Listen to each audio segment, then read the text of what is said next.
दक्षिण कोरिया के एक शांत शहर में सुबह का सूरज धीरे धीरे फैल रहा था। एक truck driver biological control zone से होकर निकल रहा था। जैसे ही वो सुरक्षा चेक पोस्ट पार करता है, वहां कीटाणु शोधन का छिड़काव हो रहा था। हिरण को देखता है, लेकिन जब वह चला जाता है तब कैमरा हमें दिखाता है कि मरा हुआ हिरण फिर से खड़ा हो जाता है। उसकी आंखें सफ़ेद है और शरीर अजीब तरह से हिल रहा है। यही से कहानी की भयावहता शुरू होती है।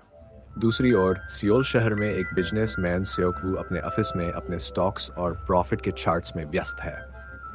वो एक तलाकशुदा पिता है और अपनी बेटी सुआन की ठीक से देखभाल नहीं कर पाता है।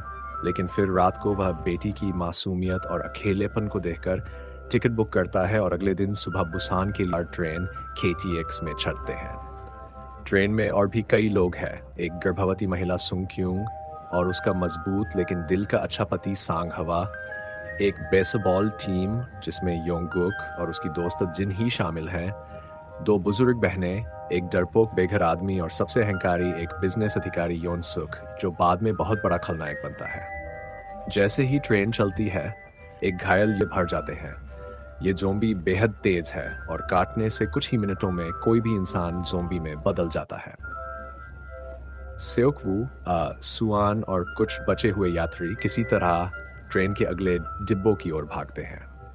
इस दौरान सांगहवा और सुंगक्यूंग उनकी ज़ोंबी भरे डिब्बों को पार करके अपने परिवार और दोस्तों तक पहुंचने का प्लान बनाते हैं।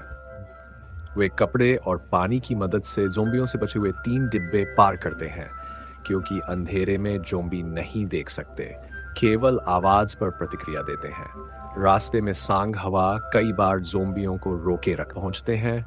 तब सामने के डिब्बे में बैठे अन्य यात्री की तरह अंदर घुसते हैं, तो डर और शक की वजह से उन्हें अगले डिब्बे में बंद कर दिया जाता है। यहीं पर एक बुजुर्ग महिला, जिसे उसकी बहन मारी जा चुकी थी, दरवाजा लगाता है, आखिरी बार मुस्कुराता है और खुद इंजन से कूद जाता है ताकि बाकी दोनों सुरक्षित रह सके।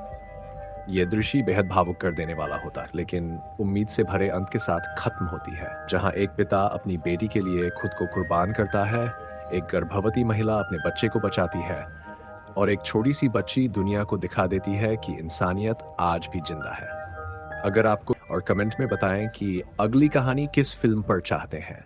धन्यवाद।